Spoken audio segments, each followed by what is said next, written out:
gente hoje tem falado muito do individualismo da sociedade, né? Isso não é um ponto só no Brasil, né? Isso é uma tendência no mundo, verifica-se pela tendência do voto do povo no mundo.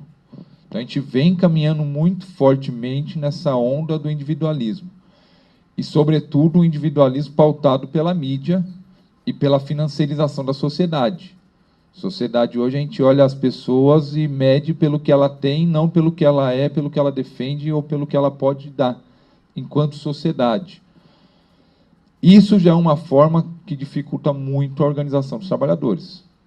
Mesmo locais que ainda têm grandes concentrações de trabalhadores, o movimento de você organizar esses trabalhadores e convencê-los da importância do movimento, convencê-los da importância de continuar movimentando, ele acaba se tornando muito difícil. São menos pontos hoje de convergência entre os próprios trabalhadores, e não dizendo que isso era mais fácil, mas quando você tinha ditadura identificada, você tinha um inimigo muito claro. Os trabalhadores entendiam essa dinâmica, então você caminhava, tinha um ponto que unificava.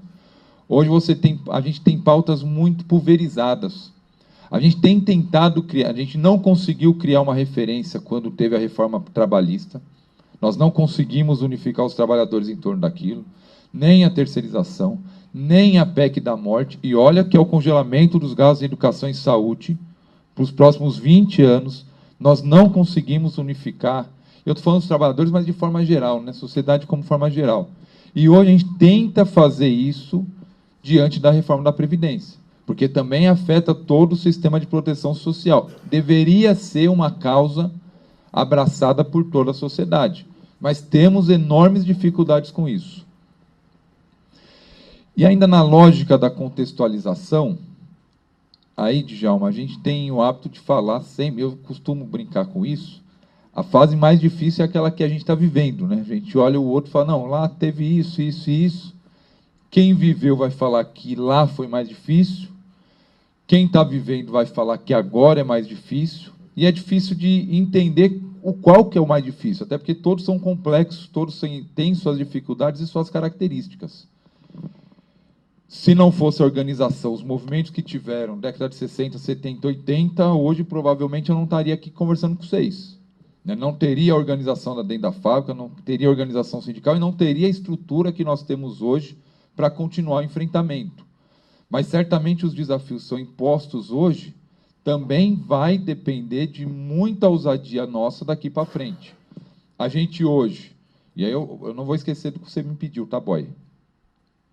A gente hoje vive cada vez mais com um ambiente de trabalho pulverizado, novas formas de trabalho que a gente, enquanto movimento sindical, ainda não identificou como organizar esses trabalhadores. Vem a legalização com o tal do home office, que cada vez mais os trabalhadores estão dentro de casa, então não estão numa fábrica, num espaço cercado, que você para todo mundo e conversa. A gente vai ter que dar conta desse desafio de como conversar com esses trabalhadores que a gente nem sabe que eles existem. Os trabalhadores por aplicativos, que é uma tendência de crescimento disso. Não é só o Uber, tem outras formas de trabalho por aplicativo e tem surgido outras formas. Então, como a gente também conseguir representar esses trabalhadores que são explorados? E muitas vezes não sabem que são.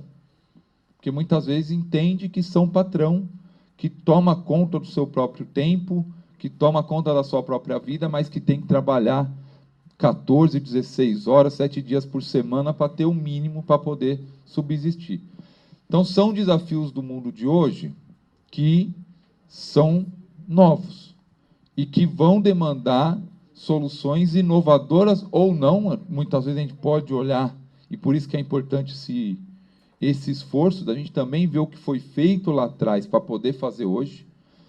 A gente, no sindicato, tem copiado algumas ações que foram feitas lá na década de 80, 90. Um deles é o mapeamento produtivo. Vocês teriam uma ideia, e até uma crítica a nós mesmos, nós, enquanto sindicatos metalúrgicos do ABC, não conhecemos mais, da forma que deveríamos, a cadeia de fornecimento do setor automotivo.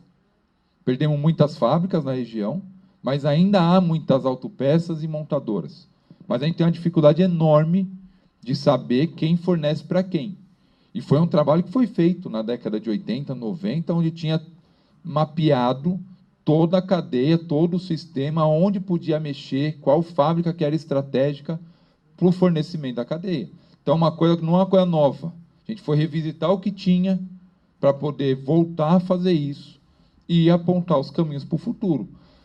Num futuro diferente, mas que depende dos mecanismos que não são novos, que deveriam, inclusive, a gente perdeu em algum momento o acompanhamento ou a noção da importância de se fazer isso, mas que a gente tem hoje, claro, a necessidade de voltar a fazer algumas coisas que já eram feitas. E para mim não perder o que o Boy pediu, o Boy falou, fala um pouquinho da indústria 4.0, que é um pouco, que já é quase uma realidade no Brasil, não é uma realidade no Brasil ainda, é quase uma realidade. Talvez não seja uma realidade pacificada no mundo, porque isso está em transformação, mas vai trazer para nós outros desafios e outras realidades que a gente ainda não consegue imaginar. Foi feita uma grande discussão na época da reestruturação produtiva, década de 70, 80, com a automatização. Hoje, quando fala de indústria 4.0, o pessoal faz a referência ainda à automação, que aconteceu naquelas épocas, mas hoje já é um sistema totalmente diferente.